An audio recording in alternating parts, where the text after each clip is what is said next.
call to order the meeting of the Common Council for September 7th, 2021. Clerk? All 12 are present and voting. Thank you. All right, thank you. Please rise for the Pledge of Allegiance, and then we'll have an invocation led by Alder Bill Galvin.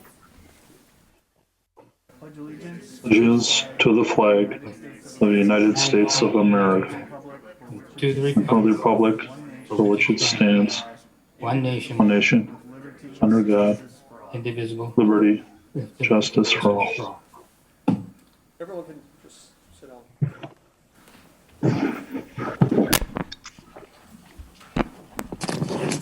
4 days will be the 20th anniversary of 9/11. One of the most horrific things to happen to this country in the last few decades. And I just want everyone to, throughout the rest of the week, I'd like you to give thought, if you could just take a minute or two each day, think about the victims of that day, the effects it's had on all of us, even to people today who were never born at that time, the sacrifice of our members of our military, both physically and mentally, and think about how our country has reacted and changed since then, some for the good, some for not so good. And think about how, as we hopefully move forward, we work together and we continue to try and make this the best country in the world, where people look up to us with respect and we earn their respect. Thank you. Thanks, Alder. On to approval of the minutes. Second. Motion made by Alder Corpus Dax, seconded by Alder Dorf to approve the minutes from the August 17, 2021 Common Council meeting. Any revisions there, corrections? Seeing none, all in favor signify by saying aye. Aye. Aye. Opposed, nay. The ayes have it. The minutes have been approved. Approval of the agenda. Motion made by Alder Corpus Dax, seconded by Alder Stevens to approve tonight's agenda. Any changes there? Seeing none, all in favor signify by saying aye. Aye. Opposed, nay. The ayes have it. The agenda has been approved. Report by the mayor. Alder Galvin said this well, but also just wanted to recognize an event that's coming up on the 20th anniversary of 9/11. There is a stair climb. I believe it's the 9th one that's been held over at Lambeau Field. Pierce Manufacturing and then also the Green Bay Metro Fire Department are sponsors of the event. So encouraging everybody to check that out. I think registration is still open for it. So if you're available and interested, would certainly encourage you to attend that event. Otherwise, please, as the Alder said, spend some time and commemorate the tragedy that occurred nearly 20 years ago, and think about all the first responders and innocent lives lost that day. We also have another really important event that evening. The Be the Light Walk is going to be downtown at the KI Center and in the immediate surrounding area with a commemorative walk. It's an event that highlights and gets us all to think about the importance of those that we've lost through suicide in this community and across this country, and so encouraging people to attend if possible. I think registration actually closed last night, but stay tuned to the social media channels and website for details there. That's always a really powerful event, and encouraging everyone to think about that event, attend it if at all possible. And then I just have a couple of notes on the agenda tonight. We hopefully are going to be approving a position related to the creation of the Green Bay Conservation Corps. Excited about that possibility. There's a lot of work to be done in the city and in our parks in particular, and hopefully some beautification efforts across the community in our downtown districts. So hoping that council moves forward and approves that position so that we can go out and retain that individual and put them to work on bringing to fruition a big program in order to employ folks through the AmeriCorps program to be engaged in some of those efforts. So hoping that we'll see approval of that tonight. Another item that's in front of you, I think, has gotten a little bit of media attention is our remote work policy. I think, as is often the case in public sector, we're trailing the private sector in some of the innovations that they've been able to implement with regard to flexibility of work. COVID certainly forced us to move as quickly as possible for health reasons.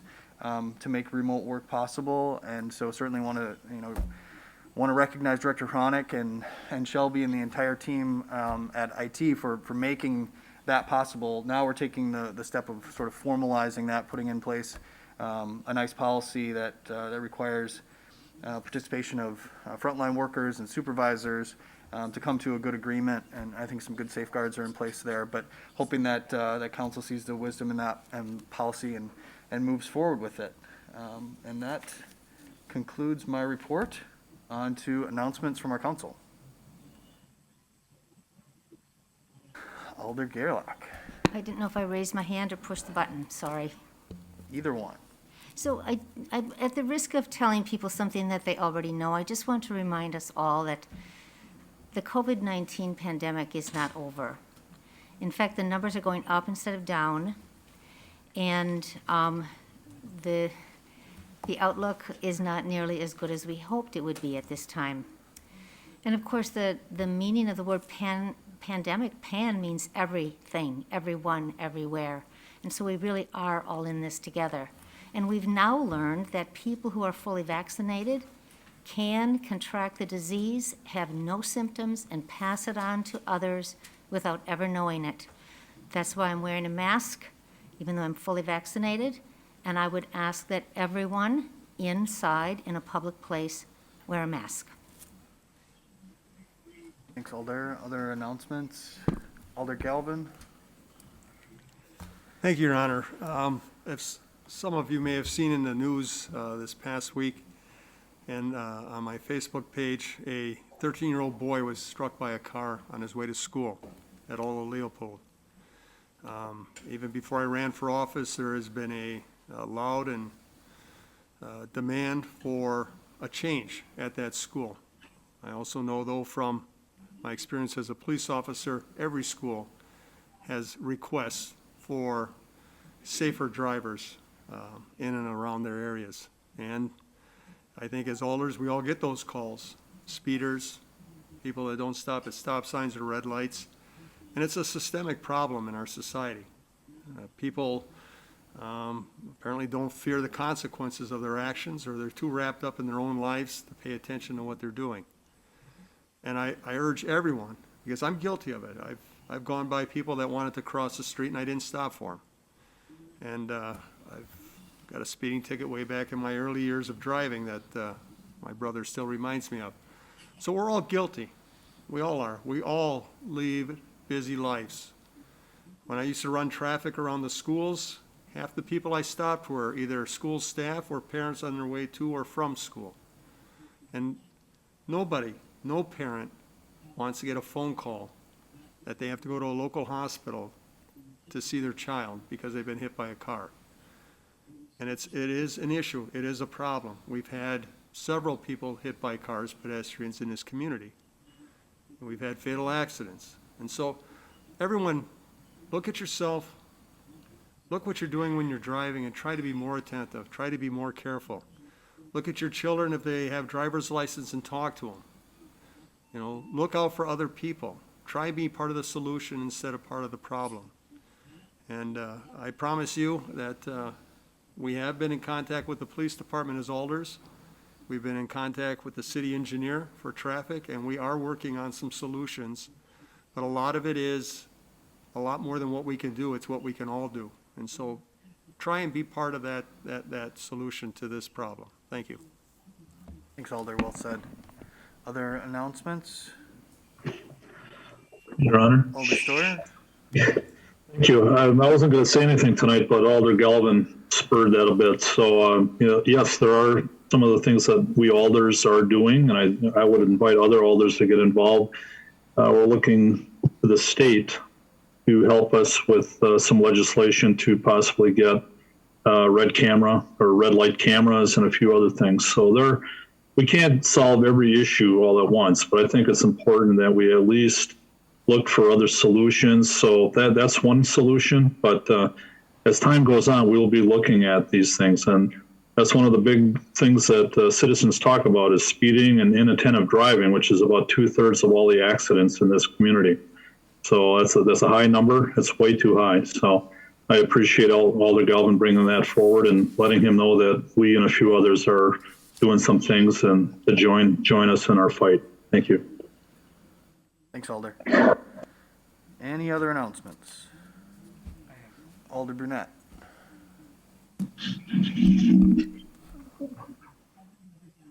Sorry, I'm muted and realized I muted the wrong thing.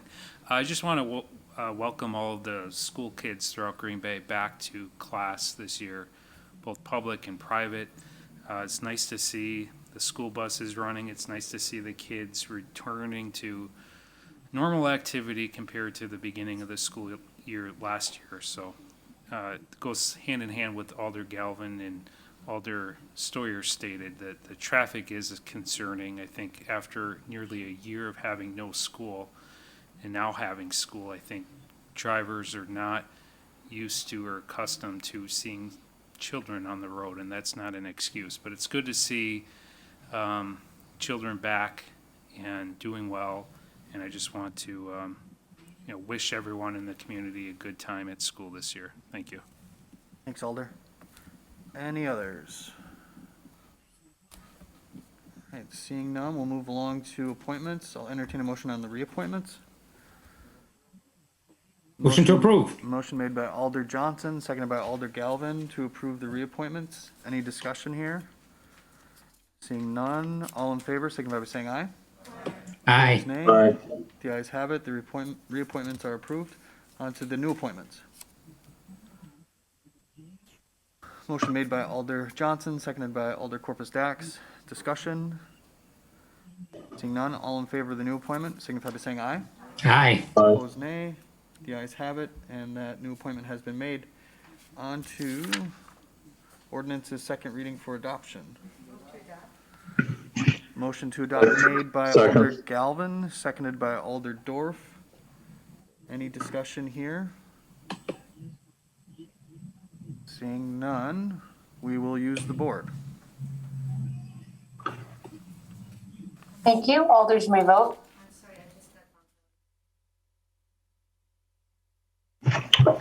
Alder Gerlach, you can vote verbally. Okay, I approve, yes. Alder Mine's Gerlach, not showing. I'll say yes. Thank you. Alder Gerlach And Alder also, Gerlach? Yes.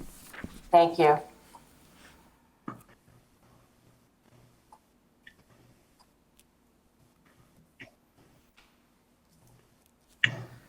and that ordinance is adopted 12-0. On to the report of the Finance Committee. Motion to approve, made by Alder Johnson, seconded by Alder Corpus Dax. Any items here to be handled separately? Number one. Any others? Item 1 will be handled separately. Hearing none others, all in favor of... Number 6.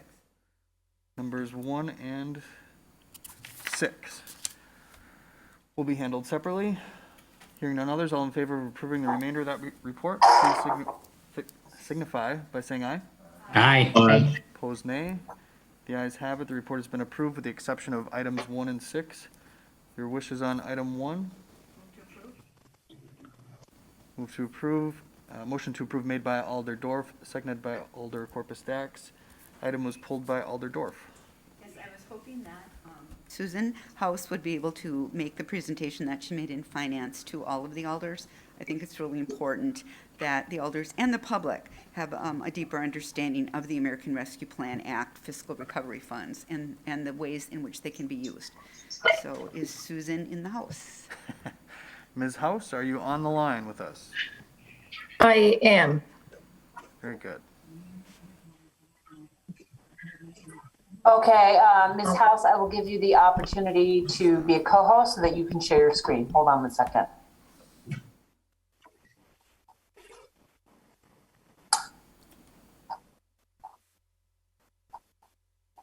And for those of you who don't know, within the city or the public, Susan House is our grant administrator, whose principal role is really overseeing the American Rescue Plan Act, a huge undertaking for many municipalities across the country, including our own.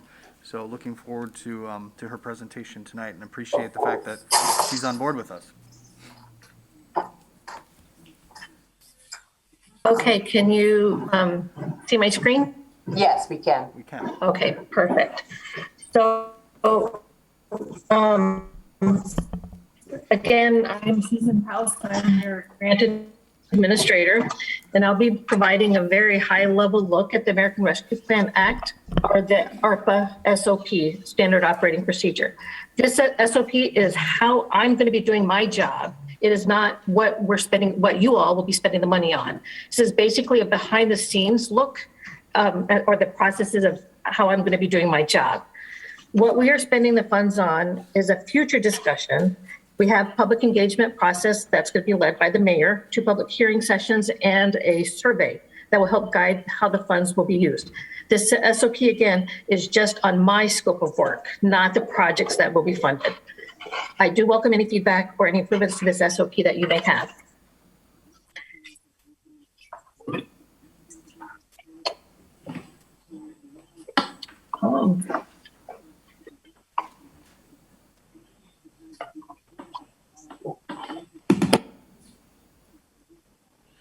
So I apologize for that slide that was added after the fact, and it should not be in. But if you would like to know, basically these are the categories of the ARPA fund: to respond to public health emergencies, to respond to workers performing essential work during the COVID-19 public health emergency, for the provision of government services, and to make necessary investments in water, sewer, broadband infrastructure. This, I apologize, is not in your packet. This was added after the fact. So first, the SOP is based on the information taken directly from the Treasury Compliance and Reporting Guidance document. This table shows the internal controls best practices. I will quickly go over the table and how we are in compliance with this process. On the left, you will see the best practices listed. The center is the description, and then the third column is your example.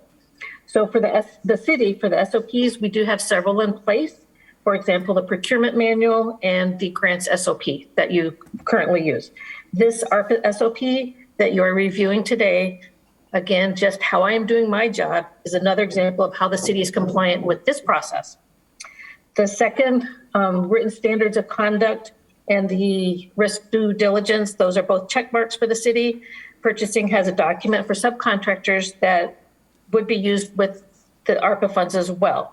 And that's just making sure that there is no conflict of interest. And the risk monitoring is the role of the project manager and myself. And the record keeping that we will be doing, will be staying in compliant.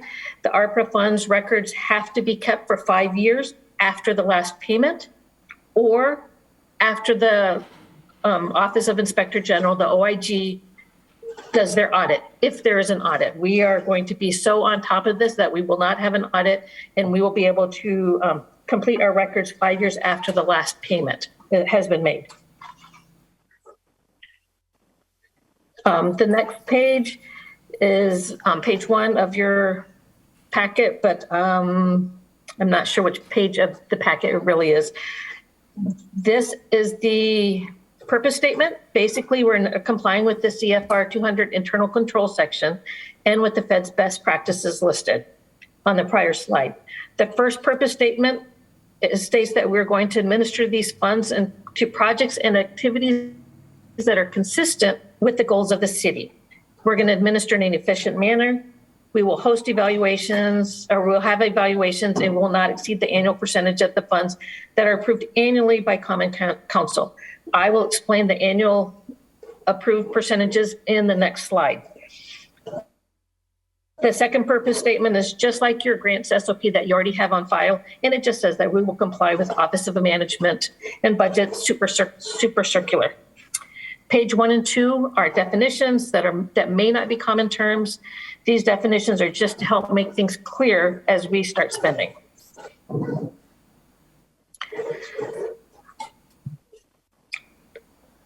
Moving on to page 3, which is at, I believe, page 17 of your packet. The policy statements is like the grants SOP that you already have on file. basically states that this SOP pertains to all agencies or departments within the city. This is in place so that we have a uniform process on how to disperse these funds. Page 3 also talks about the procedures for the funds.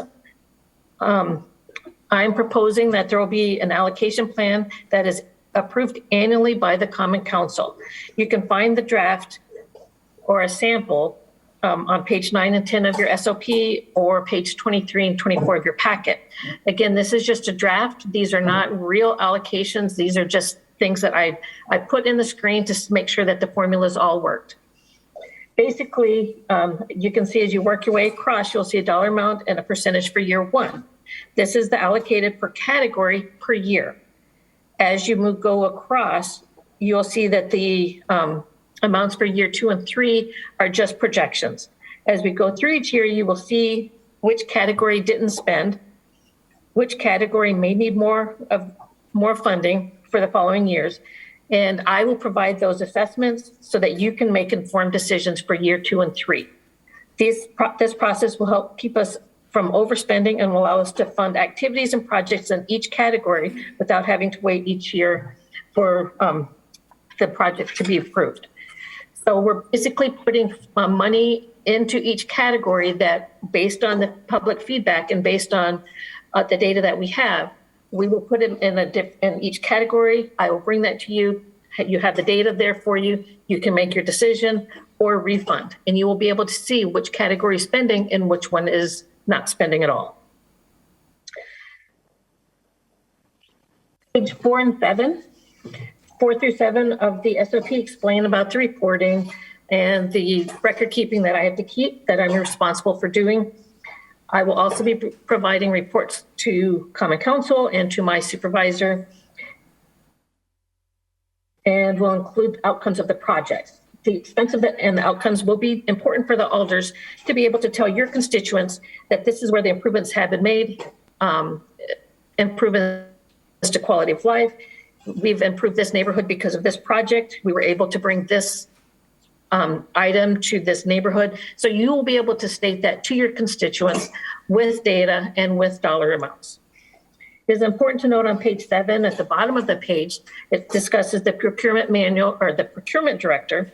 This is taken directly from the procurement manual, and the procurement manual and the IT director have been notified and are both okay with these statements.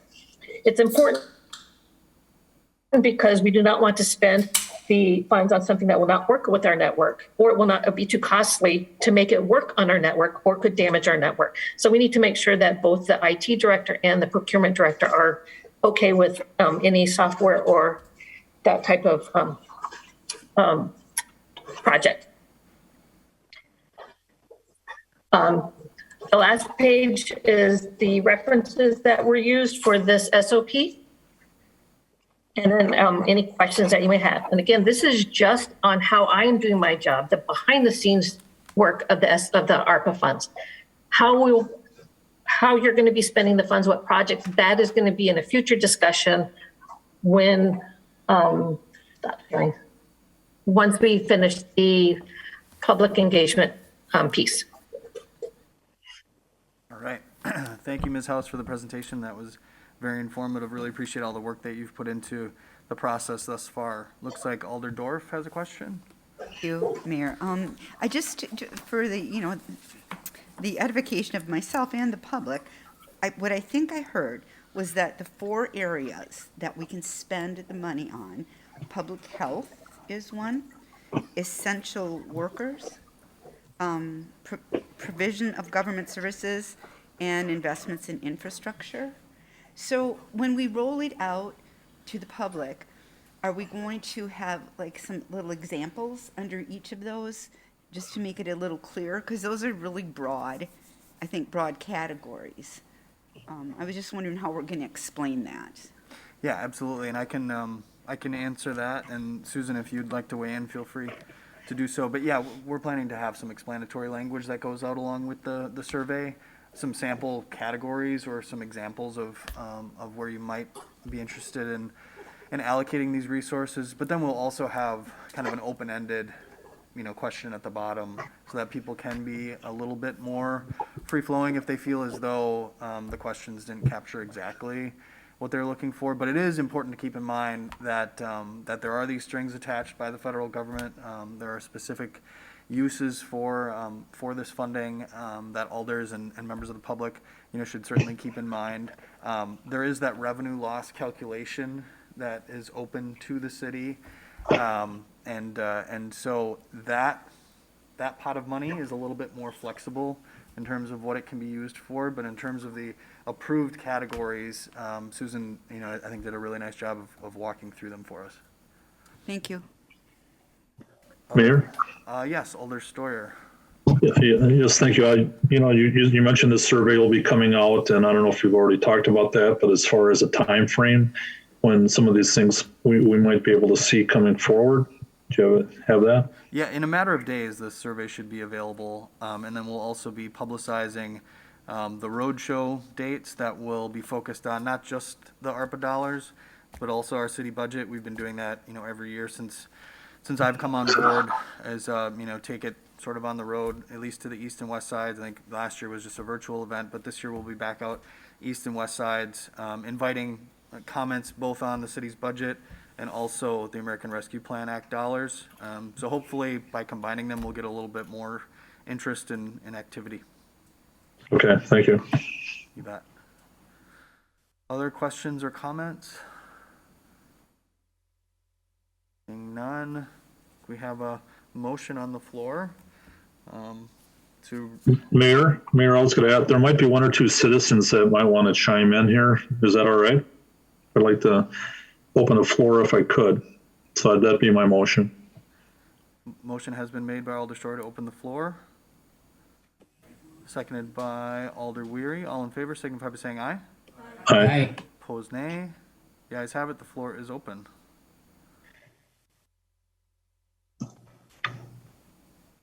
The citizens Thank you. mentioned.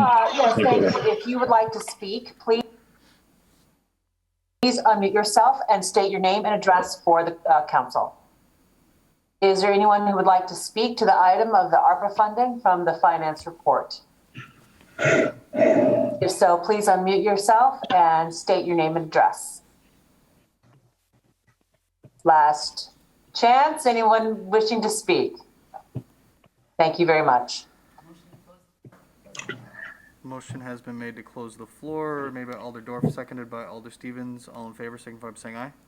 Aye. Opposed, nay. The ayes have it. The floor is closed. Entertain a motion on the item.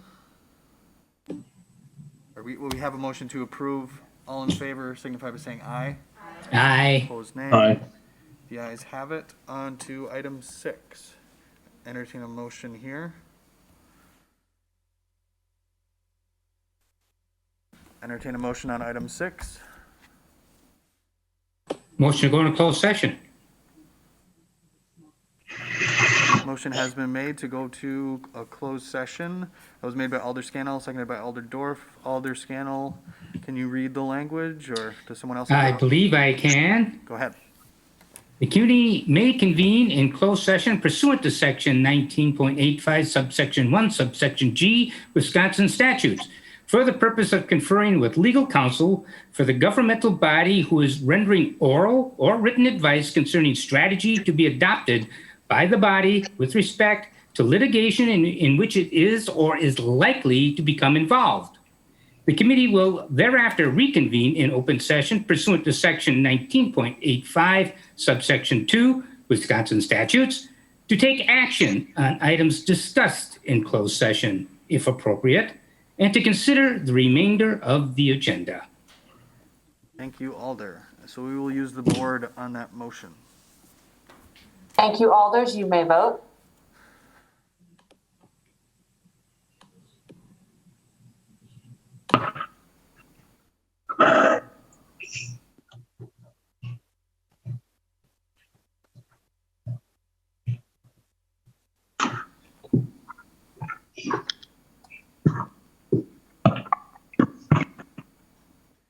All right, and that vote succeeds 12-0.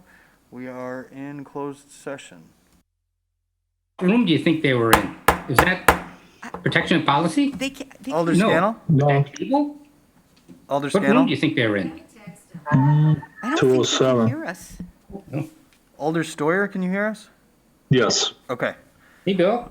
Hey, Randy, everything you're saying is Nicely done, Alder. Okay, I will entertain a motion to return to open session. So moved. Motion has been made to return to open session by Alder Dorf, seconded by Alder Vanderleest. All in favor signify by saying aye. Aye. Aye. Opposed, nay. The ayes have it. We are back in open session. I'd like to move that we proceed as, or that the Claims Committee proceed as directed in closed session. Alder Dorf makes a motion for us to move forward as directed in closed session. That was seconded by Alder Stevens. Any discussion? All in favor signify by saying aye. Aye. Aye. Opposed, nay. The ayes have it. And we are on to INS. Motion.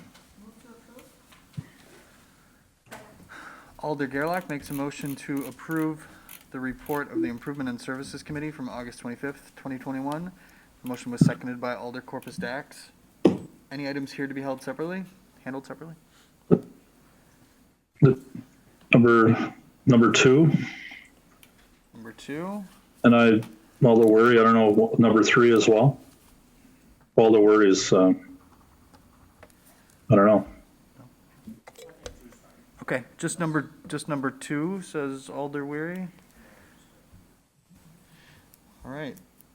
Item two will be handled separately. Hearing none others, all in favor of approving the remainder of that report, please signify by saying aye.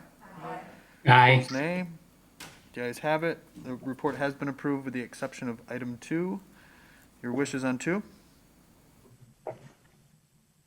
Motion to approve made by Alder Weary, seconded by Alder Corpus Dax. The item was pulled by Alder Weary. You have the floor. I think Alder Stoyer. Do you want me to, Alder Weary? Yeah, Alder, sorry, move ahead, sorry. Yeah, okay, that's fine. Some others may want to chime in on this as well. This is a lot more for clarification, and Director Grenier can hopefully help me out on this. I was kind of looking through some of the things. I know that a couple of years ago I looked at our PASER report, and we had 2017, 2019. First of all, I'd like to ask, have the numbers been brought forward for the 2021 PASER report yet? And if not, are those coming out soon? 2021 PASER report, I believe the rankings are complete. Okay, will that be accessible to council and others sometime soon, or, just checking on a time frame? All you need to do is request it. Okay, well, that's good. I appreciate that. Just a few things here. I was looking at all of the districts over time, and there were 1,256 road segments in the PASER report from 2019 that needed work on some of some sort. This year, 22 of those 1,256 have been done. They're either finished or about to be finished this year, and that's according to a February 1st memo from Public Works. So I just wanted, a couple of questions. So they were resurfaced, 22 road segments were to be resurfaced in Green Bay according to your memo in February. How many of these segments have been finished or are slated to be finished this year of those 22? Alder, I don't know what memo you're talking about. That's not something that was in the packet, nor was it discussed at the committee. Okay. Well, I'm looking at the projection question answer session from February 1st, 2021. Are you saying that that's nothing to do with the meeting at all? There were 22 different roads that were looked at, and with their conditions being 3 and 4. And I'm just wondering, they're obviously the meeting with that. So are you saying that that's not to be included in anything that we're requesting at this time, or what? I'm saying what you're asking are questions that weren't part of item 2 nor part of item 3. I'm happy to discuss that stuff with you, but I'm not prepared to do it tonight. That's not what these items are about. All right. Okay, well, I'll have to do that at another time. I apologize. If there's, Give me a call okay. in the office. I'll be happy to go through that stuff with you. All right, well, that's fine. But I was just wondering if Alder Weary, he had might have a concern too on the 1.45% versus 1.6%. I guess the question I had is with the monies that have been raised from the wheel tax, how much of that has been utilized, for these resurfacing this year? Are we within reason? Do we have enough money to cover that, or are we're still bonding and getting, asking for more for road resurfacing? The money that's being generated by the vehicle registration fee does not come anywhere close to covering either our resurfacing or our reconstruct program. That's in the memo that we send out every year. Right. Okay. Well, and I just was wondering, what kind of discrepancy are we looking at? Is it fairly large? I mean, is there any way to put on that? Well, in excess of $6 to $8 million a year is what we're still in deficit. Okay. The amount that we're bonding for. Okay. So the wheel tax has put a little bit of a dent in it, but not nearly what maybe some of the perception was that it would cover a little bit more. Correct. The wheel tax is currently covering, a couple of years ago, the blacktop materials for pothole patching and the crack sealing materials that used to be part of the budget were moved out of the budget and have been covered by the wheel tax for the past couple of years. The primary function of the wheel tax fund has been to cover what used to be assessed against private properties. That is currently being covered by the wheel tax. And then it helped contribute somewhat toward the increase from the 2018 or so program up to the current level that we have, but it doesn't come anywhere close to actually covering that. Well, I appreciate that clarification. And I know this has been talked about in the past too, but I think over the course of the year, we get many requests from citizens and such, and we're just trying to get a handle on it. That's all. So with these other questions, I will contact you separately. So awesome. That's all I have for right now. Thank you. Okay. Thanks, Alder. Alder Weary? Thank you, Mr. Mayor. This has been obviously something we've been discussing for years and years, it feels like, obviously, roads and road work, I'm sure every municipality does. And I thank you, Director Grenier, for putting together that report. It's the numbers and the data that I think we really needed so that we can see where we're at and where we want to go. It's less, I'll admit, I was disappointed. It's far less than I thought we were doing. I thought we were around 2%. And to see we were at 1.45 was kind of disheartening when DePere's doing 3.5, almost 4% some years, or most years actually. So I'm not saying we have to be there, but it's nice to have a goal where you can inch towards it. And when you see it all laid out and you understand that it's not just us, it's the water department and it's the sewer, you have to coordinate. So we might want to jump 1% or 1.5%, but what that does to the others, it's just not financially feasible, quite frankly. And the reason we went from the 1.45 to 1.6 is, and correct me if I'm wrong, Director Grenier, you said this is what your staff could absorb. I think you said maybe 1.65, is that correct? This is what your staff could absorb internally as far as planning and supervisory? Again, we're talking in general terms. I think we might be able to. We're definitely going to give it a try. Because, and as part of our discussion, also yearly, we will track what percentage we're doing so that we don't dip below that. I would hope we wouldn't, and that we can inch and push it forward, whatever amount it is, to get to 2% or higher and do more, because people really want their road work done, and when they see we're doing such a small percent, that's hard to justify. I would hope we move those items out of the wheel tax now, those pothole filling and other items, so that we can put it towards, the extra money towards extra road work. I think that's what everyone really thought it would be for. I'm fine with what we have tonight. It moves us forward, knowing that we've got a long goal ahead, hopefully, and thanks for your work. You know, obviously I'm not totally happy with it, but knowing the parameters we have to deal with, it's realistic right now. Thanks. Thanks, Alder. Alder Johnson? You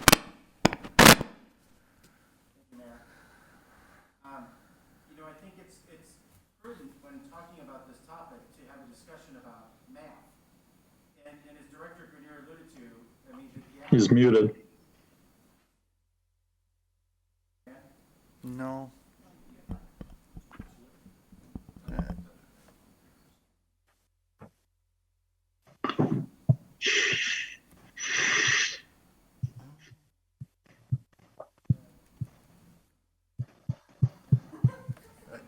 I think we can hear it. Can you hear it now? No? No? Do you want to try that one? I can. Test.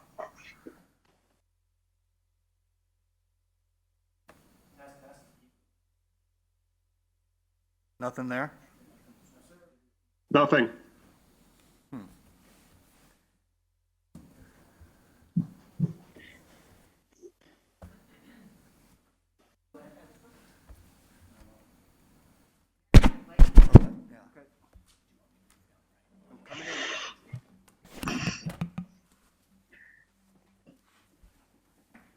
Okay, better? All right. Now I can hear you. So as I was saying, I mean, when it comes to the discussion about this issue, I think it's prudent for us to have a conversation about math. And as Director Grenier alluded to, if we were to go to 3%, the proposed, and as Alder Wery discussed it, improvement in service is just a number he kind of picked out of the air. You're looking at about another $6 to $8 million per year that would be a gap that we'd have to fill. And when you start to think of, this was one of the reasons, folks, you may recall, when we passed the wheel tax, that one of the contingencies that was put on that motion was the creation of a 5-year capital improvement plan so that we could start to look into the future about what it would take for us to make some significant financial decisions that oftentimes can't be made from year to year. Now, when you're talking about $6 to $8 million, there's a few things that are working against us, which is expenditure restraint, hey, this is going well, huh? Levy limits? Levy limit, thank you, Mayor. Expenditure restraint, levy limits. You know, and unfortunately with those two things in play, we still aren't even going to raise the amount of money that's necessary. So that means really our solution is to see a substantial cut in other programs or services that we offer at the city level. So the reason I'm sharing this is because, and I know this is kind of a gaffe statement, but I don't believe that this is a solution that's going to be fixed at the local level, or a problem that's going to be fixed at the local level. And there's a lot of papers out there right now, white papers. If you talk to a lot of other municipalities throughout the state, they're all kind of going through this same struggle right now. We've seen a significant reduction in shared revenue and state funding. You know, obviously there's an infrastructure bill discussion that is occurring at the federal level, but really we need to start to look to our state and federal representatives. And this isn't about making excuses. I do like the fact that we can start to migrate and move towards what we can control at the local level. But what we can control at the local level, as you're seeing based on the amendment, is 0.15%. 0.15%. That's what we can do based on the constraints that we currently have imposed upon us. So I hope that when we're having these 5-year discussions, that we're starting to think about what that message needs to be to our elected state and federal representatives to really ensure that we can secure an appropriate amount of funding to keep us on a better path. And I'm not saying that it has to be a percentage, right? 3%, 4%, whatever that might be. I think there's a lot of factors that go into this that aren't necessarily about percentages. But I think clearly the condition of our roads, I think, is universally accepted that we need improvement there. How we get there is really where the gap is, the chasm that needs to be fixed. And I think at the local level, we can make a 0.15% decision, but we really need to figure out how we're going to appropriately engage our other elected officials to close that gap. Thank you, Mayor. Agreed. Thanks for those comments, Alder. Other questions or comments from council? Mind if I stay here? All right, seeing none, we do have a motion on the floor and a second. All in favor, signify by saying aye. Aye. Nay. The ayes have it, and that item has been approved.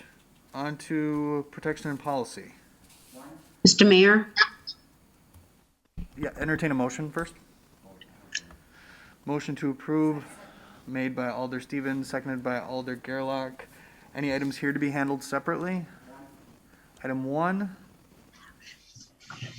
Any others? Hearing none others, all in favor of approving the remainder of that report, please signify by saying aye. Aye. Opposed, nay. The ayes have it. The report has been approved with the exception of item 1. Your wishes on item 1? Second.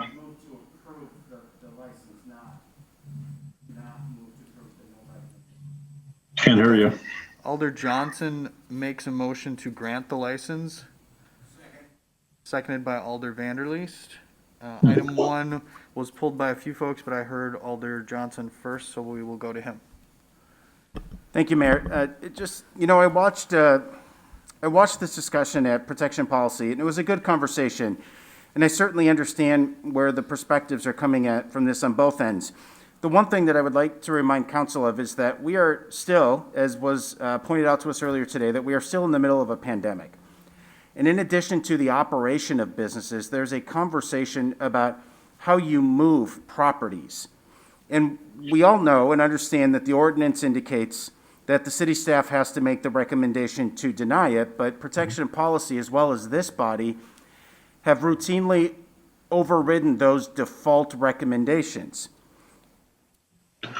On May 7th, 2019, this city council unanimously approved a license for Van Boxels. And you may recall they were in a similar position. 11 members of that council are here today because we only have one new member of this council that was not a member at that time. And we unanimously granted that license, even though they were in the same circumstance. That circumstance being that the business was non-operational, but they were attempting to sell the business, and it makes that property more marketable when it comes with a license. Now, this type of establishment in particular, if you're familiar with commercial property, it is you need alcohol sales. The math doesn't work otherwise. That's how these properties are profitable. That is an item with a low cost, high margin. You cannot pay for a space like that on food alone. And so I think recognizing that the pandemic is what contributed to the closure of this business, recognizing that there's an opportunity for us to exercise some grace here and recognize that they are actively marketing this property and that they have had buyers look at it, but the value of this disposition is dramatically altered when the license is not assigned to it. And I think, we made the decision here to waive those liquor license fees for 1 year because we knew how hard it was hitting that industry. We've made decisions to expand patios. We've made decisions to add parklets and create outdoor space so that these types of facilities can survive. So recognizing the uniqueness of this situation, I would hope that we would reflect upon the decision we made in May 2019 with a similar request without a pandemic that we unanimously approved, and I would hope that we would do the same thing today. Thank you, Mayor. Thanks, Alder. Any other? Alder Dorf? I have just a few clarifications I need. Back when we made that recommendation, Alder Johnson, do you remember, were they planning to reopen it themselves? They were attempting to sell the business at the time. They were attempting to sell the business. Okay, Yeah. That's fine. And the other question I have is because I attended this meeting and listened, and I thought that a license doesn't automatically go with a property, that whoever purchases the property also has to ask for a license. And so I know part of this is around keeping that license available. And looking at it, we have 6 licenses available right now. And so that it could go either way. We have plenty of licenses for other people if they want them, or if we decide not to allow this, then there's 6 licenses available. But I'm more of the opinion that I would like to to keep the license with the property, with a clear understanding, though, that it isn't really with it. it still has to be applied for. It's just making that extra license available along with the other 6 licenses that are available. So, and I also wonder for legal, is there any legal reason why I shouldn't take the stance that we should allow this? Attorney Chavez, anything to clarify or add? I would defer to the clerk with respect to the license itself. The only thing I can say is that, the standard is that the property needs to be in operation. And so this is waiving that standard. Thanks, Attorney Chavez. Anything to add, Clerk Jeffries? No, I don't really have anything to add. Thank you very much. Okay. Alder Scannell? And then Yes, Alder thank you, Story. Your Honor. I'd just like to dig in a little bit deeper with, staff's recommendation to deny. They're just doing their jobs. They're not offering an opinion. They're not saying this is a good idea or a bad idea. It's like when they deny an operator his license. They're just following the law. They really have no opinion and aren't stating an opinion. That's for us. That's our job. The law allows us then to interpret the law and discuss the circumstances and make a decision accordingly. So I fully support Alder Johnson, that it would be a lot easier for this business to sell the business if the license is out there, knowing that a license is out there for it, than if there isn't. And certainly COVID has made a difference in all this. So I think we are more than justified as a council to grant the license to the cannery. So I support that. Thanks, Alder. Alder Stoyer and Alder Brunette. Yeah, that was a really hard at our committee.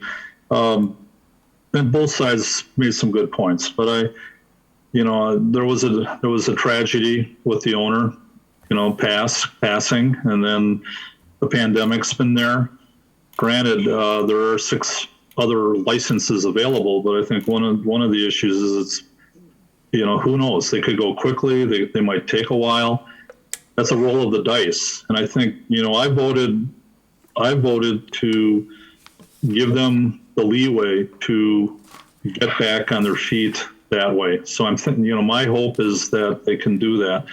I'm not sure if the attorney is here, that if she is, that she could speak as well. If she's not here, I'm not going to open the floor. But she had some things that she could add to this discussion as well. But I concur with Alder Scannell, Alder Johnson as well on this. So Thanks, Alder. that's all I have right now. Thank you. Thank you. Alder Brunette? Yeah, thank you, Mayor. I agree with Alder Johnson and the others.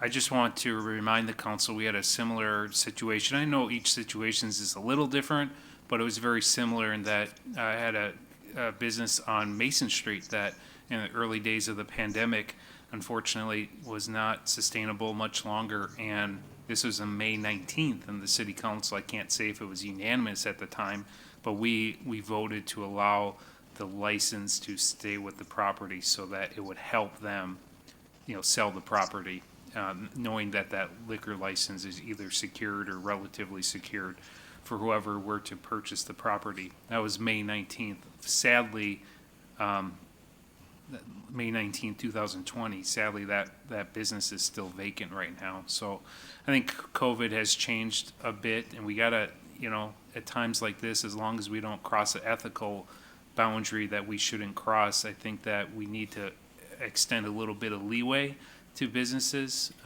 during this environment. We're still not out of COVID, and I'm definitely in favor. And we don't have to go back to 2019 like Alder Johnson said. We have something, relatively recent in that it was 2020, a little over a year ago. So I'm in favor. Thank you. Thanks, Alder. Alder Vanderleest. Thank you, Mayor. I'm in favor of, giving the people that are trying to market this property the tools so that they can find a tenant there. That's the main issue here, that everything that's in place will help them, find a tenant much easier. And we're just being helpful as far as trying to get this property rented. So I would definitely support it. Thank you. Thanks, Alder. Alder Gerlach? Mr. Mayor, I've been waving my hand, I've been trying to speak, so I'll wait. Okay, Let me Alder know. Gerlach and then Alder Lefebvre. I just want to be really clear, just a question. So if this property if the license stays active, is renewed and is sort of like tied to the property and the property is sold, the new owner still could be denied a liquor license if he or she was not found to be appropriate for that license, correct? Thank you. Yeah, I believe that is correct. Yes, that is accurate. Okay. Thanks, Alder. Alder Lefebvre and then Alder Galvin? Okay, thank you, Mayor. I voted no. The reason was because I guess they had someone who was interested in the property, but something happened, it did not go through. So now they have to go through the whole process trying to find someone again. And I think with I realized with the pandemic ratcheting up again, that I think this property is going to sit there for quite a while. Even with a license, I don't think right now who's going to open up a restaurant or a bar with all the COVID. There'd be very few people, I think, interested. That's kind of why I voted no, but I could always change my mind. But I just wanted to I've tried to get in the closed session. Somehow my video went. So I couldn't, and I was on mute, so I couldn't speak. So I will let Clerk Jeffries know what my vote would have been. I could hear everything, Okay. but I couldn't see anything or participate. So I'll let her know what my vote would be. Okay. Thank Thanks, you, Alder. Just email me. Okay. Alder Galvin? Thank you, Your Honor. I'm not sure if I've made up my mind yet, although Alder Johnson's reminded me I've already voted for this in the past, so I don't know if that necessarily means I'm supposed to do it tonight, or if I admit I made a mistake in the past, and I'm correcting that mistake. But at one point in time, my job was to represent the police department at the protection and policy meetings. And back in those days, there were rumors going around that people that own these businesses were hanging on to their licenses, and they were jacking up the sale price of the business because if you don't pay me the price I want, you don't get the license. Now, I'm not saying that's what's happening here or that it has ever been proven, but there were some strong rumors to that effect going around the city.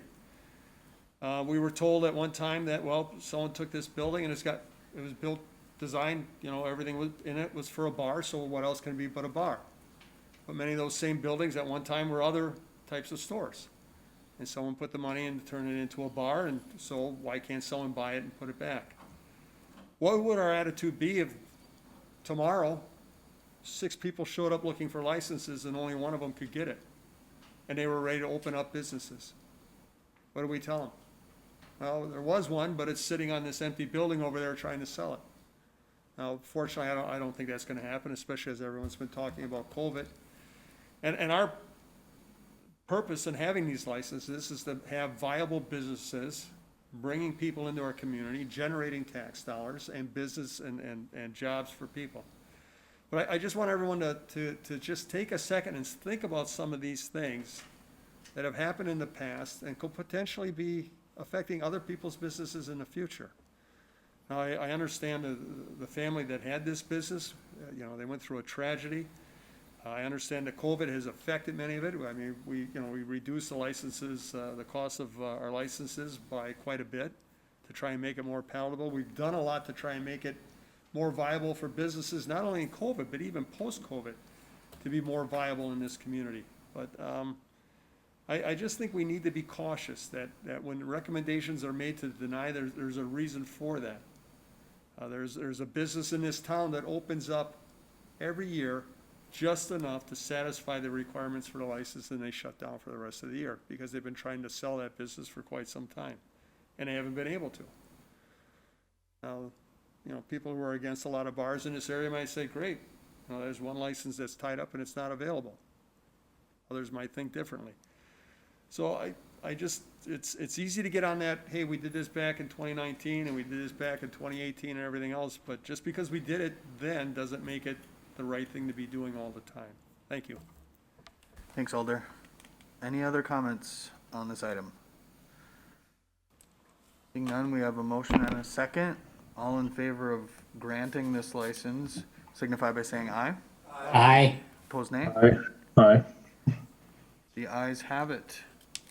And that item has been, or that license has been granted. On to report of the Protection and Policy Committee granting operator licenses. Second. Motion to approve made by Alder Dorf, seconded by Alder Gerlach. Any names to be handled separately or any abstentions? Seeing none, all in favor signify by saying aye.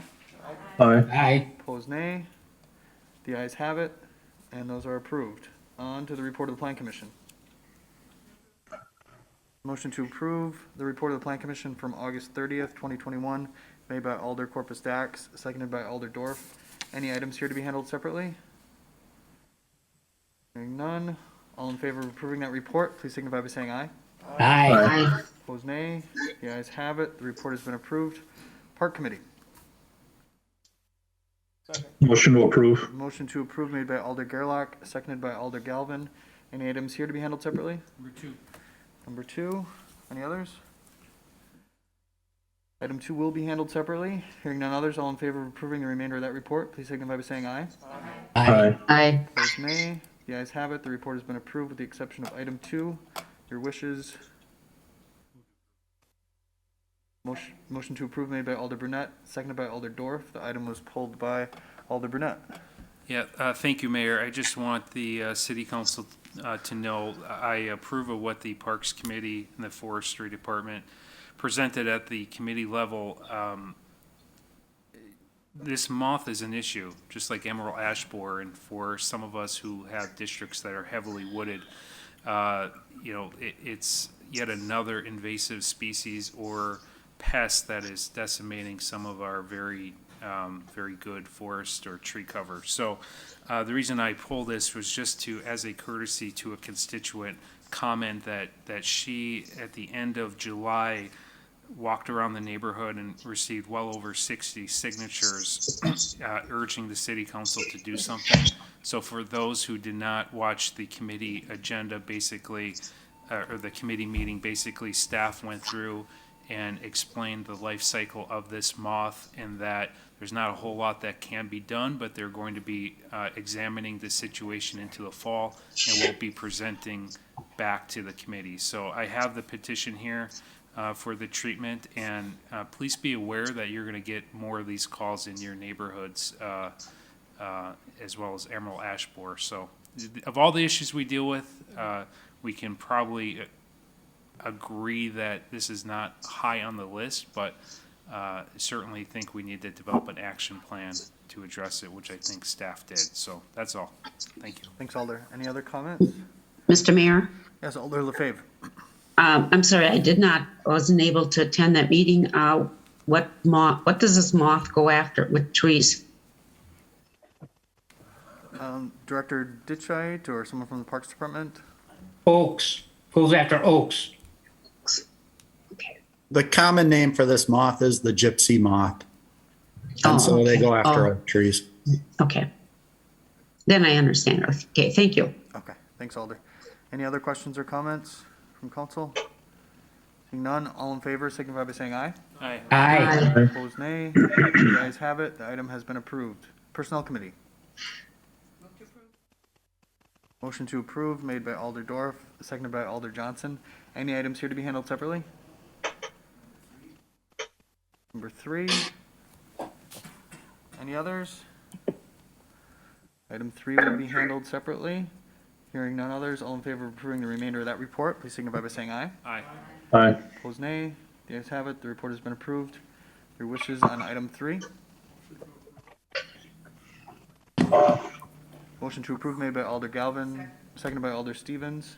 The item was pulled by Alder Vanderleest. Thank you, Mayor. I'd just like a little more information on how this process is going to work on the remote work policy. Director Faulds?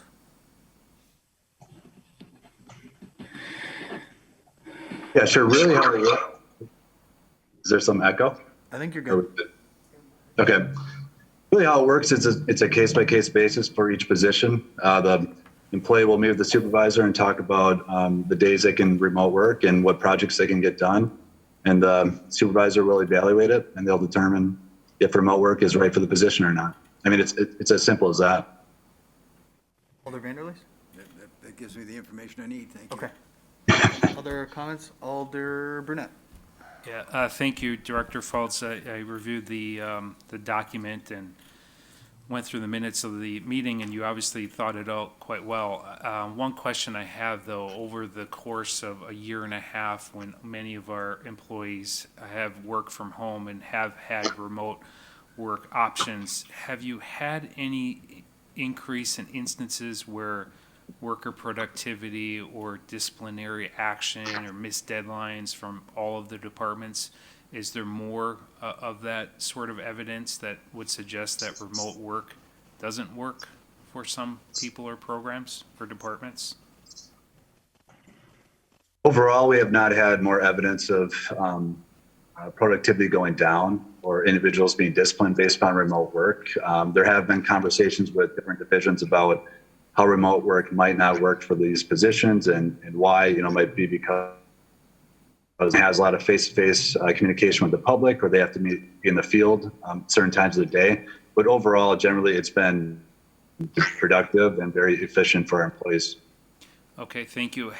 Was this policy modeled after another municipality or perhaps the legal Wisconsin municipalities, or was this created entirely in-house?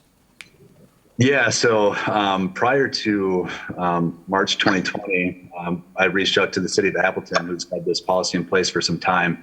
And that's really the municipality that it's modeled after. And then after a year and a half, this is kind of the policy we've been following. It wasn't formalized, but really we had a conference just recently, an HR conference, where a law firm talked about the do's and don'ts and kind of legal pitfalls of it. So we've had a lot of time to look it over and kind of mold this policy to fit the city of Green Bay needs and also the legal liabilities that we could face.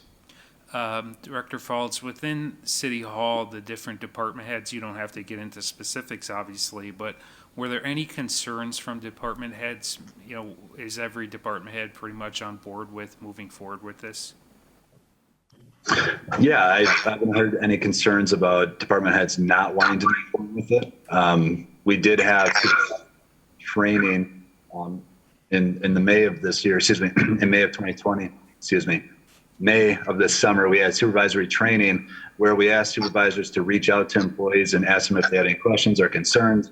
And then we had a training with HR where we talked about kind of the do's and don'ts and the pitfalls of this and what to look out for. So after that training and with senior staff, there hasn't been any issues that have been brought to my attention that people are against this policy. Local government's all about people, serving people. We have to be innovative and kind of match the market trends. I understand that.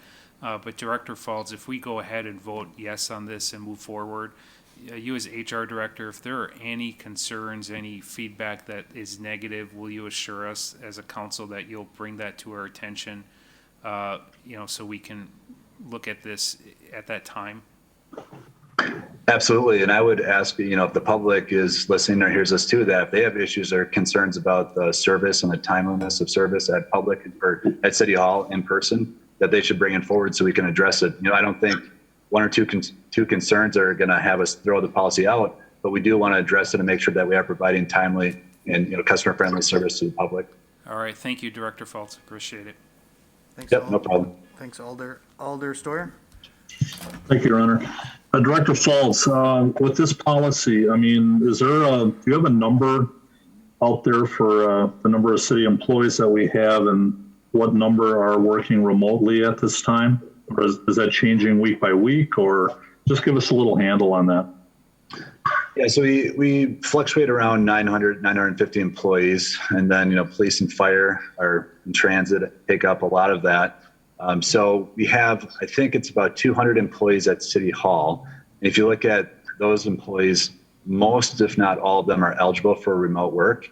So it's probably about 200 City Hall employees, give or take maybe, 25, 50 more on different locations can remote work. So I think at any given moment, maybe it's about a third, 25% to a third of those employees are remote working at once. So it's a week-to-week adjustment. What we've talked about was a hybrid model where some employees are working at home and some are working in the office. And that really started as kind of a COVID-19 precaution. Now we're trying to just move that forward with the hybrid model of, maybe half employees in the office and half working from home. Well, thank you for that. I think part of it is just looking at efficiencies of city government. I worked for the city for quite a while, and just having that face-to-face contact, of course, is very important. But granted, we've had a situation in the last year and a half that we can't do it as much. So I'm just wondering are there people or workers out there that are staying at home or where have you doing their job? Do they have that alternative to come back into the building if they'd like, or do you have the parameters set up because of COVID that mask up, this, that, and the other thing? Is there leeway for workers to come back into the building if they so desire? Yeah, absolutely. At this time, everyone can come into the office and work, and we could have 100% in a department due to vaccinations, social distancing, wearing masks. So we're allowed to do that. And this policy is not deterring anyone from working in the office. We have some employees that do not want to work from home. It just works better for the situation, and they're more than welcome to work in the office 5 days a week. This is just an option for people if they want to work. Right. A hybrid model of some days in the office, some days at home. I guess one last thing is that, there are certain positions at the city that are a little more intense as far, inspectors, some public works employees, different things like that where, they need to be on hand much more so. There might be some jobs at the city that don't require that as much. So I guess, I'm just trying to get a handle on that. And, I appreciate the work that you put in on this policy, along with, Appleton and others that worked on this. But I suppose over time that can change. But for now, this is what we have. Correct? Yeah, there's definitely positions that cannot work remotely. My lights went off.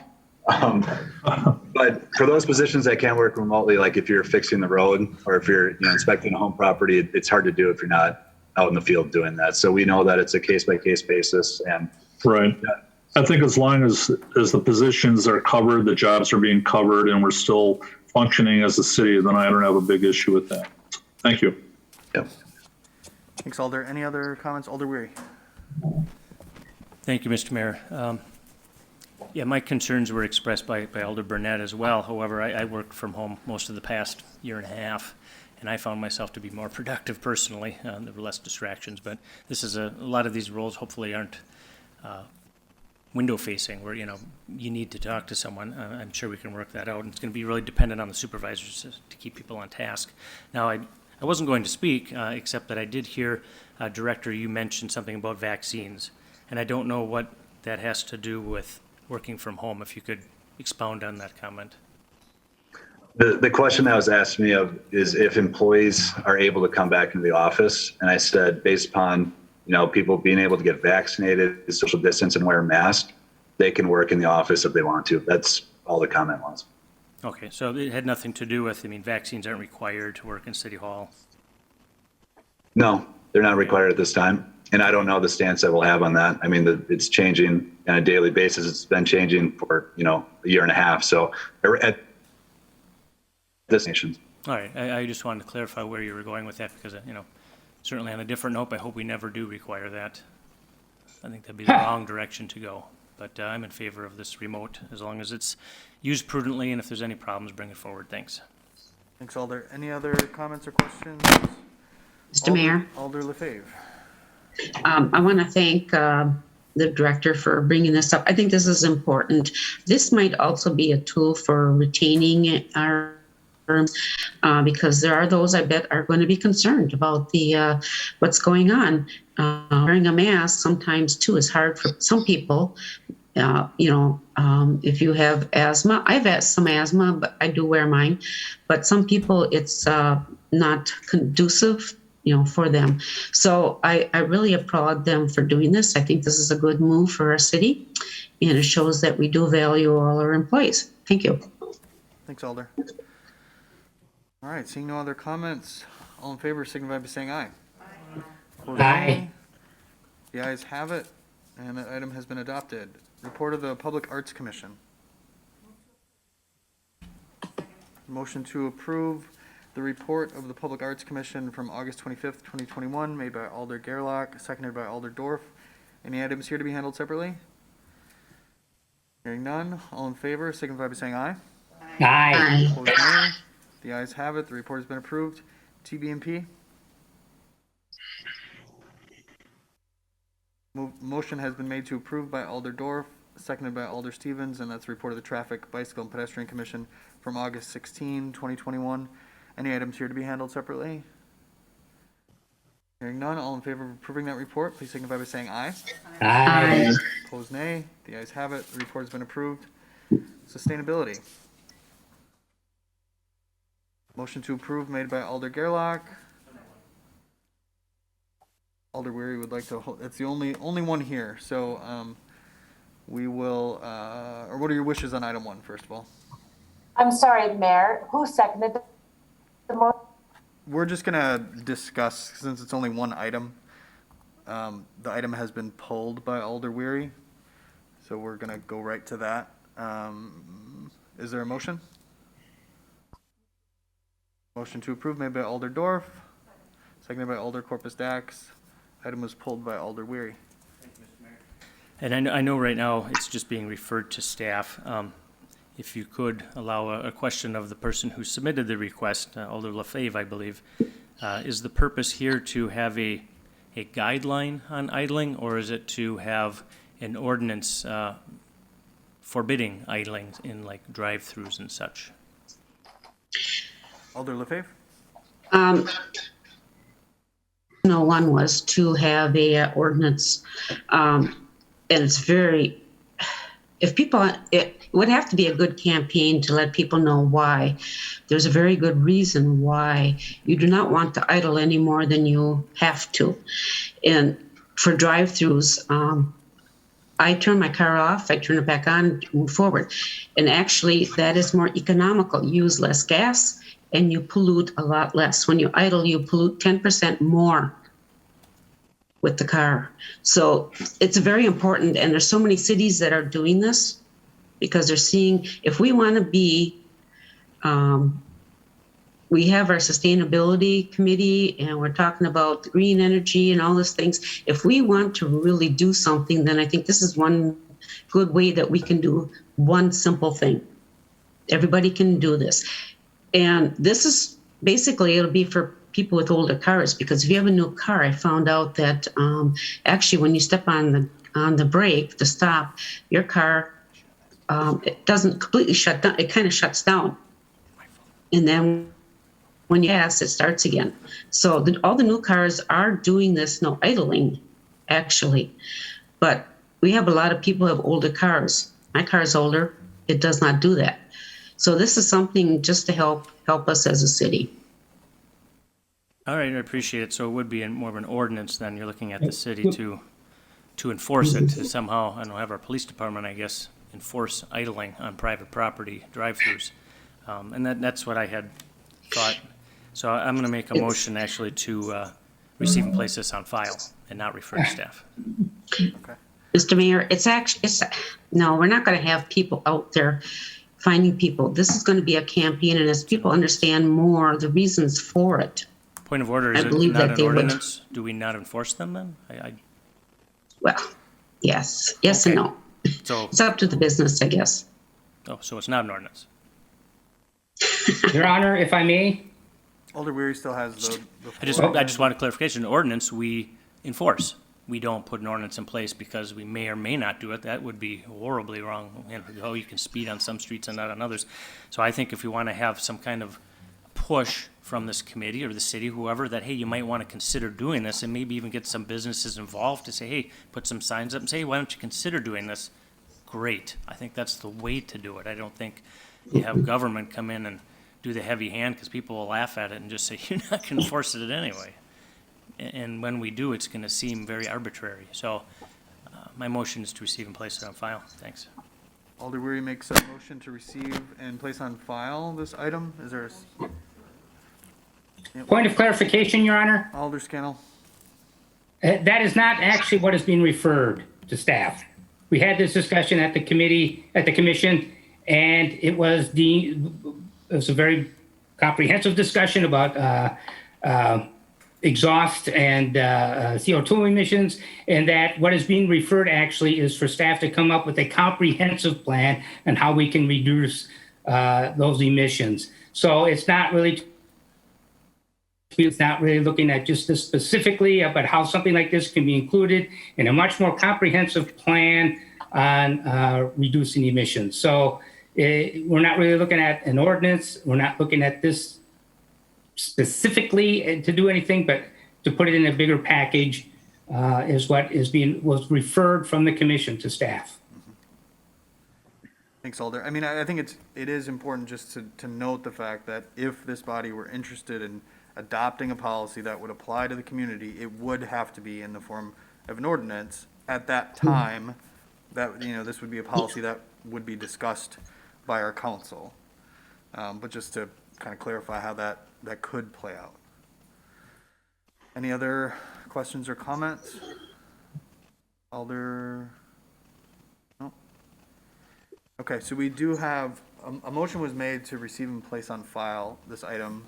I believe that is in order, even though we had a motion to approve. Attorney Chavez, if there's a second for that, does that need to be dispensed with? Yes. Okay. So motion has been made to receive and place on file by Alder Weary. That was seconded by Alder Vanderleest. Just want to make one comment, Mayor. Alder Vanderleest, go ahead. I think there need to be more discussion. It's kind of, not really laid out too well here. If they're talking about city vehicles idling, there's a lot of city vehicles and they can put equipment on them so that they will, achieve that. I think it's, premature to, to approve it at this time. So that's why I'm seconding the motion to receive and place on file. I don't think the homework has been done here. If we're talking about city vehicles or we're talking about private vehicles or every vehicle, I think there's a lot more homework to be done here before they bring anything forward. Thank you. Thank you, Alder. You're an idiot. Alder Gerlach and then Alder Scannell. A question, if I vote against receiving and placing on file, what am I voting to do? Then if that were to fail, then there's still the motion to approve and refer this item to staff. Thank you. You bet. Alder Scannell? I would just address the point raised that, more discussion needs to be done. That's why it's referred to staff. There's no action being taken here, other than to refer to staff to get this more fleshed out and come back with something. And it'll be much more comprehensive than just cars idling. I believe it's important that, staff take this up and look at what we can do as a city to reduce our exhaust emissions here. That's all we're doing, is referring it to staff to come up with something. We don't have anything yet. We're not voting on any specific action. So, thank you. Thanks, Alder. Alder Stoyer? Thank you, Your Honor. I concur with Alder Scannell on this only because, I looked at the petition that was brought forward by Alder LaFave, and it just mentions about an idling ordinance. And I think that kind of was the trip word looking at that. And I can understand why that, hello, somebody talking?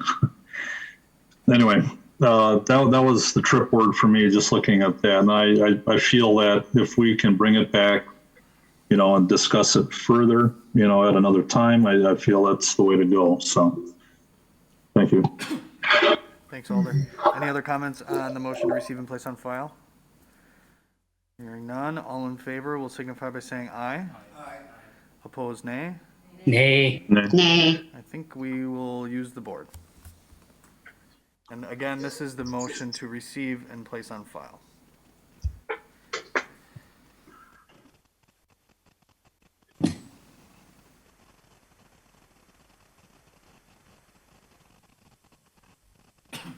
Alders Johnson?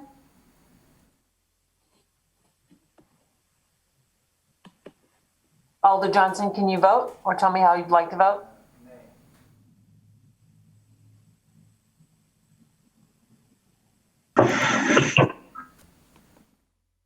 Did you hear Alder Johnson? He was a nay, clerk. Oh, no, I did not hear him. Thank you.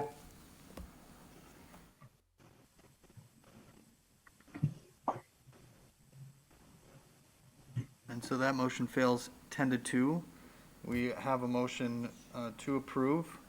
That's been made and seconded. All in favor signify by saying aye. Aye. Opposed, nay. The ayes have it, and that item has been approved. On to the report of the Equal Rights Commission. Motion to approve made by Alder Dorf, seconded by Alder Gerlach. Any items here to be handled separately? Number three, any others? Item 3 will be handled separately. Hearing none others, all in favor of approving the remainder of that report, please signify by saying aye. Aye. Aye. Opposed, nay. The ayes have it. The report has been approved with the exception of item 3. Your wishes on 3? Motion to approve made by Alder Brunette, seconded by Alder Corpus Dax. The item was pulled by Alder Brunette. Yeah. Thank you, Mayor. Kind of on the fence whether I wanted to even talk about this because I don't want it to be misconstrued in what I'm trying to say, but thank you for forming this committee. I look forward to good work. I did watch the meeting and I did review the minutes because I'm very interested in this work. I think diversity, inclusion, both wonderful, absolutely incredible things that we should advocate for and push in the city. Completely on board with diversity and inclusion. Equity, I don't want to get in a political, philosophical rant here, but if we're looking to really unify and we're looking to create an inclusive and diverse city, which I believe we all know is a great, incredible goal for us all to aspire to, but in political terms, the term equity oftentimes gets misunderstood and gets into some ideological battles. And I want to make sure that we talk about equity in terms of fairness, that people are treated fairly in the city, that there's equality of opportunity. But sometimes equity and in the political realm, when we have fights and conflict, can be misconstrued as equality of outcome.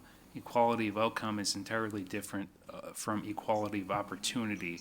So I read and I study and I listen to both views of this because as a member of the City Council and as a member of this community, I want to make sure that we're all pushing and pulling in the same direction. And in times of political times, if we can use the right phrasing so that we all can come to some level of agreement, I think equality, diversity, inclusion, wonderful. But if we're going to use the word equity, we need to make sure that we're talking about equality of opportunity. Quality of outcome means different things to different people. So I'm not going to micromanage the commission. I doubt they care what I have to say entirely in some of these issues, but I commend the work, and I know Alder Corpus Dax is going to do great work there, but I look forward to good discussions because I think we all need to do better and want to do better in this area, but I don't want it to become a political battle, ideological battle. I just want to make sure that the phrasing and terminology is consistent. Thank you. Thanks, Alder. Any other comments or questions from council? Just, Alder. Alder Storr? Mayor. Thank you, Your Honor. Alder Burnett, are you looking to possibly change that word to something different or what, I look at equity, I don't quite get the meaning that you're bringing forward, but I can see how you can take any of the certain words and you can ask 10 people and they might all have a different opinion. So, I don't know, are you looking to change that to, what did you say, for opportunity? How did you say that, equality of opportunity? Is that something that you would look at, or is this just something that you'd want to change? You'd want to change that?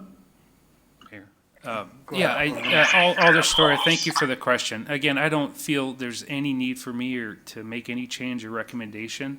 The people in this commission are educated and experienced in a variety of different topics and bring something to the table that I do not bring to the table. So I don't want my words and comments to be misconstrued as a criticism, but I'm really looking for unity and looking for good community discussion across every political ideology and perspective. I'm just saying in some circles, when the people hear the word equity, they think in terms of equality of outcome, which, means different than equality of opportunity. There's a reason why people want to be the best in their field, or there's a reason why people want to be the best in athletics, or the best in academics, or the best in every aspect of life. So in that regards, if a person pushes towards those ends, they should have the equality of opportunity to carry forward with those things. But when we hear quality of outcome, that means that the outcome is that everybody is equal. And I just don't think human nature is designed for everyone to be completely equal. So again, in parsing words, there's no need for me to change anything. I was going to bite my tongue, but maybe I had an ounce of courage to kind of bring this forward. We need to talk about these things honestly as a society, as a country, because ideologically we're divided. And I'm trying to, through my conversations with a variety of people on these topics, I just want to avoid the acrimony, and I want to make sure that we can not carry forward ideological agendas, that we're really thinking about every perspective, and that's one perspective that I want the commission to be aware of. No, so, and again, I'm not dictating to them. They're fine people, and they're going to do great work. I just wanted those comments to be heard. Thank you. Just a quick point. Just a quick point. I still have the floor. I concur with that. I'm glad you brought that forward, but as an alder, as a person in this community, I will work toward that end. So I appreciate you bringing it forward for discussion, but I think we're a big city, we're a big community. We need to keep moving forward. So thank you. Mr. Mayor? Yes, Mr. Mayor? Yep, go ahead. Yes, we're going to have to bring that forward, but yeah, I didn't even think of that way. I just want to quick mention something. Being on the county board, I received the county, Wisconsin County Association's, and in there they were just talking about this, and I thought it was really interesting how and it's exactly what I thought it would. The word equity. They showed an example of 3 people reaching for the fruit of apple tree. Well, one is tall and he can reach it. The second one can barely reach it. The third one can't reach it at all. The next picture they showed, all of them are standing on a box so that they can all reach the apple. And that's what I thought it meant. And I think most people kind of think of that way. But I'm glad it's brought out here. And as you said, Alder Kirk Stacks is on the committee, and I think she can bring that forward to the committee. So I thank everybody for this. Thanks, Alder. Any other comments? We have a motion and a second. All in favor, signify by saying aye. Aye. Opposed, nay. Aye. The ayes have it, and that item has been adopted. Receive and place on file. Motion. Motion has been made to receive and place on file the building permit report for August 2021. That was made by Alder Scannell, seconded by Alder Stevens. All in favor, signify by saying aye. Aye. Aye. Opposed, nay. The ayes have it. The report has been received and placed on file.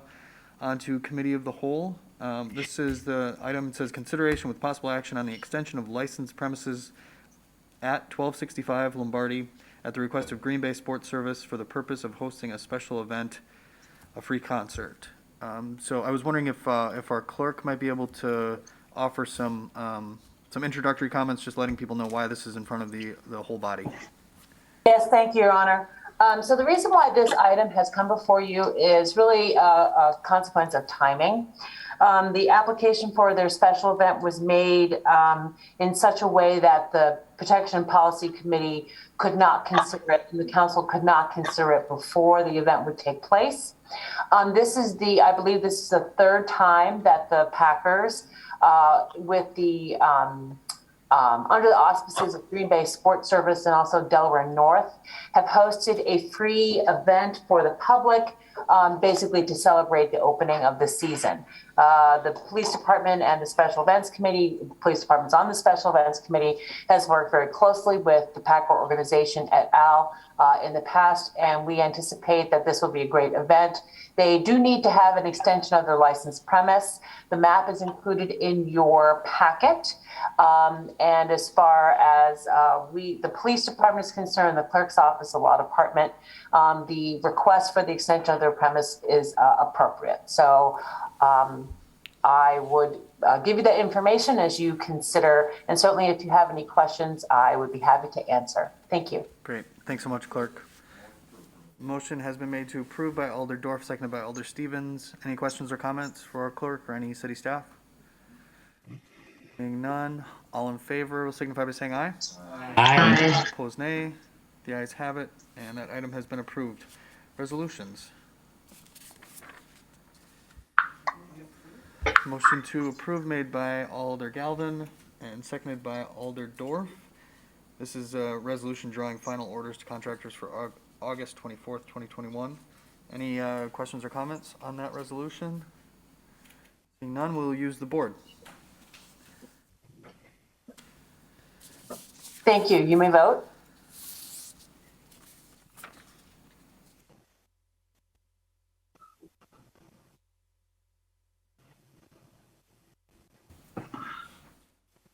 Alder Burnett, I'm a yes. It's not coming up.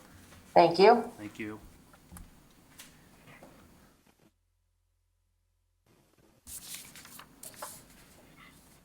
And that resolution is adopted unanimously. On to ordinances first reading. Motion to suspend the rules. Motion to suspend the rules made by Alder Scannell, seconded by Alder Dorf to take up those ordinances with one roll call vote. All in favor, signify by saying aye. Aye. Opposed, nay. The ayes have it. The rules are suspended. Motion to advance. Second. Motion to advance those items made by Alder Scannell, seconded by Alder Dorf. Any discussion? All in favor, signify by saying aye. Aye. Opposed, nay. The ayes have it, and those items have been advanced to final adoption. Petitions and communications. Any communications? All right, seeing none, adjournment. Motion to adjourn made by Alder Dorf, seconded by Alder Johnson. All in favor, signify by saying aye. Aye. The ayes have it. We are adjourned. Thanks, everybody. Good night, everyone.